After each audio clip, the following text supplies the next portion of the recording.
കോഴിക്കോട് കുറ്റിച്ചിറ കുളത്തിൽ സുരക്ഷാ സംവിധാനം ഒരുക്കണമെന്ന ആവശ്യം ശക്തമാകുന്നു.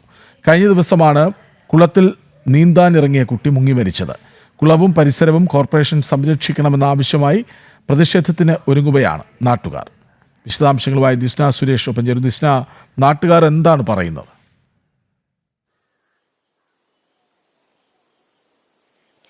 കൃഷ്ണദാസ്, നമുക്കറിയാം കോഴിക്കോടിനെ സംബന്ധിച്ചിടത്തോളം ഒരുപാട് പൈതൃക സംഭവങ്ങൾ അല്ലെങ്കിൽ ചരിത്രപരമായ സംഭവങ്ങൾ ഉള്ള ഒരു സ്ഥലം തന്നെയാണ്. അതിൽ ഏറ്റവും പ്രധാനമാണ് ഈ കുറ്റിച്ചിറ എന്ന് പറയുന്നത്. ആ ചിറയിലാണ് കഴിഞ്ഞ ദിവസം മുഹമ്മദ് യഹിയ എന്ന് പറയുന്ന ഒരു വിദ്യാർത്ഥി കുളത്തിൽ മുങ്ങി മരിക്കുന്ന ഒരു സാഹചര്യം ഉണ്ടായത്. അതായത് DTPCയും കോർപ്പറേഷന്റെയും നേതൃത്വത്തിലാണ് ഇത്തരത്തിൽ ഈ ചിറ നവീകരിച്ചിരിക്കുന്നത് കഴിഞ്ഞ തവണ.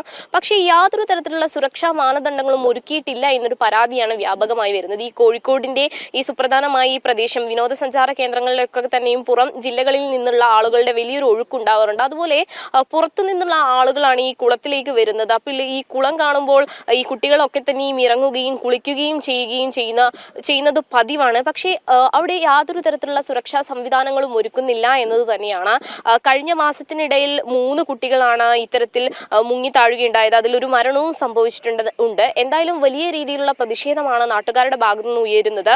അതായത് ഈ 3 പടവുകളുണ്ട്.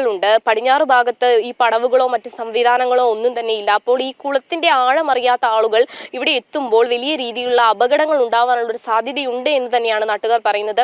അവിടെ എടുത്തു പറയേണ്ടത്, ഒരു സുരക്ഷാ ബോർഡുകൾ പോലും സ്ഥാപിക്കുവാൻ ഇതുവരെ കോർപ്പറേഷന് കഴിഞ്ഞിട്ടില്ല എന്നത് തന്നെയാണ് കൃഷ്ണരാജ്. അതായത് ബോയകൾ ഒന്നും തന്നെ ഇല്ല. അത് നാട്ടുകാരാണ് അവിടെ നൽകിയിരിക്കുന്നത്. അവിടെ നീന്തൽ പഠിപ്പിക്കുന്നു. ആ നീന്തൽ പഠിപ്പിക്കുന്നവർക്ക് കൃത്യമായി അതായത് ഒരു മാനദണ്ഡങ്ങളും പാലിക്കാതെ പുറത്തു നിന്നുള്ള ആളുകൾ വന്നാണ് അവിടെ നീന്തൽ പഠിപ്പിക്കുന്നത്. അത്തരത്തിൽ നീന്തൽ പഠിപ്പിക്കുമ്പോൾ അപകടങ്ങൾ ഉണ്ടായാൽ പോലും രക്ഷിക്കുവാൻ ലൈഫ് ഗാർഡോ മറ്റ് സംവിധാനങ്ങളോ ഒന്നുമില്ല എന്നത് തന്നെയാണ് നാട്ടുകാർ ആരോപിക്കുന്ന പരാതി. എന്തായാലും അവിടെ ഒരു ആക്ഷൻ കമ്മിറ്റി ഒക്കെ തന്നെ രൂപീകരിച്ചിട്ടുണ്ട്. ഈ അടിക്കടി ഈ കുളത്തിൽ വലിയ രീതിയിലുള്ള അപകടങ്ങൾ ഉണ്ടാവുന്നത് കൊണ്ട് തന്നെ നാട്ടുകാരുടെ നേതൃത്വത്തിൽ ഒരു ആക്ഷൻ കമ്മിറ്റി ഒക്കെ രൂപീകരിച്ചിട്ടുണ്ട്. വലിയ രീതിയിലുള്ള പ്രതിഷേധത്തിലേക്ക് കടക്കുമെന്ന് തന്നെയാണ് നാട്ടുകാർ പറയുന്നത്. അതായത് പുറം ജില്ലകളിൽ നിന്ന് ആളുകൾ വരുമ്പോൾ കുളം കാണുമ്പോൾ കൗതുകത്തിന് വേണ്ടി കുട്ടികൾ കുളത്തിലേക്ക് ഇറങ്ങുകയും വലിയ രീതിയിലുള്ള അപകടങ്ങൾ ഉണ്ടാകുന്നു. ഒരു ബോർഡടക്കം സ്ഥാപിക്കാൻ പോലും ഇതുവരെ സാധിച്ചിട്ടില്ല എന്നത് തന്നെയാണ് കോർപ്പറേഷനെതിരെ ഉയരുന്ന ആരോപണം. കൃഷ്ണരാജ്, ശരി. കോഴിക്കോട് കുറ്റിച്ചിറ കുളത്തിൽ സുരക്ഷാ സംവിധാനം ഒരുക്കണമെന്ന ആവശ്യം